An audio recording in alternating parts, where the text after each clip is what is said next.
My MVP predictions: Luka Doncic, Nikola Jokic, Shai Gilgeous-Alexander, honorable mention, Stephen Curry. I'm serious about this. After taking the Dallas Mavericks to the NBA Finals, Luka is coming off the best season he's ever played, and with the revamped and developing roster of the Dallas Mavericks, I see Luka taking the Dallas Mavericks to not only a deep playoff run, but also to a higher standings in the playoff push. The Mavericks are coming off a 50-game win season, but it's important to note that Dallas won 50 games with Luka playing and Kyrie missing a lot of them. Luka is going to surprise everyone this season. Watch him be unanimous MVP. Nikola Jokic is a no-brainer on the MVP list. He's won 3 of the last 4 MVP awards, and this season we don't see Jokic showing any signs of stopping. NBA odds right now are already giving Jokic the award, but I don't see NBA execs by the end of the season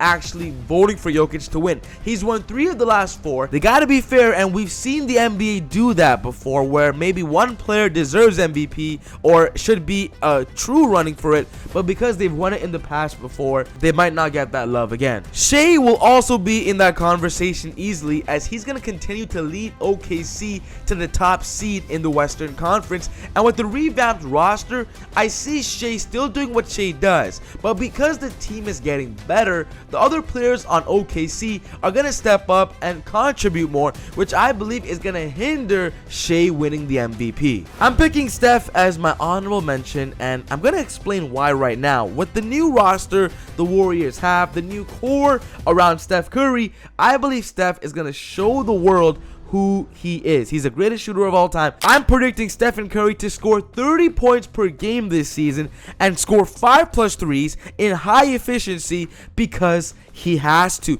Watch Stephen Curry take the Warriors to another level than people are expecting. My Rookie of the Year predictions: Reed Shepherd, Zach Edey, Alexander Starr, and my honorable mention, Dalton Connect. We just got a crazy report from NBA superstar Trae Young that this season NBA teams are viewing the rookies more as role players and not stars. This is going to hinder a lot of the Rookie of the Year perspectives, as the question is, who is the best rookie that was best in their role? Not who was the best rookie who's going to become a star. My pick is Reed Shepherd winning the award. The Houston Rockets are going to put him easily in the development process. He might not start right away, but I see him throughout the season being a reliable rookie off the bench to support the starters of Fred VanVleet and Jalen Green. Reed Shepherd takes home Rookie of the Year. Zach Edey is number 2 on my list simply because he's going to easily be the starting center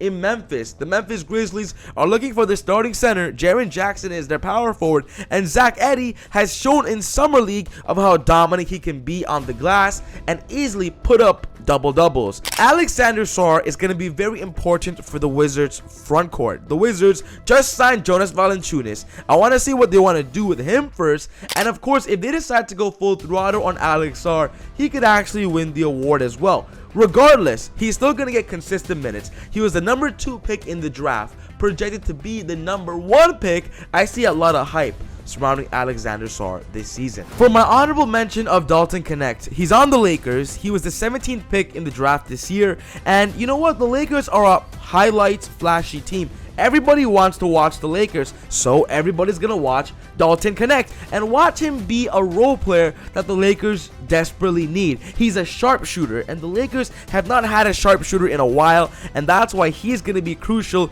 in the rookie watch. Watch LeBron James and Austin Reeves and D'Angelo Russell have some highlights to Dalton Connect, and maybe if he can average 10 points a game off the bench, Dalton could be in that picture.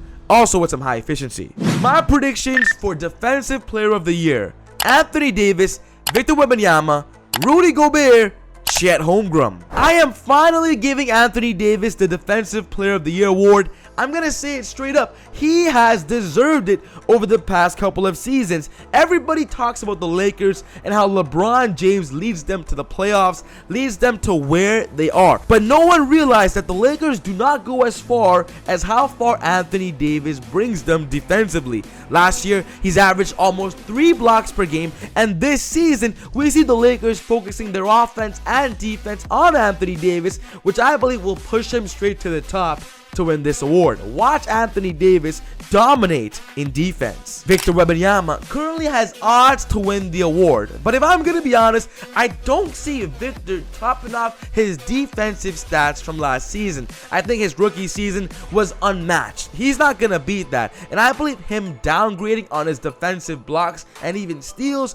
will just push him out of that award conversation. Rudy Gobert is coming off a victory of Defensive Player of the Year, and similar to a Nikola Jokic situation, he has won a lot of Defensive Player of the Year awards. The NBA might not favor him this season, and that's why I'm putting Rudy Gobert at number 3. My honorable mention is Chet. Chet this season in year number 2 is gonna step up defensively. We've seen his offensive game, but in this summer we've seen that he's been working on his body and his defensive assets. Chet Holmgren is gonna surprise us this season. He is my honorable mention. My pick for most improved player: Evan Mobley, Jonathan Kuminga, Cade Cunningham, Jalen Johnson. The Cavaliers are going full throttle for Evan Mobley. They signed him to a contract maxed extension, and Evan Mobley needs to be their front court focus if the Cavaliers want to get over the hump that they've been struggling to get over. Their backcourt is amazing: Darius Garland and Donovan Mitchell. But Evan Mobley needs more offensive touches. He has proven his defensive ability,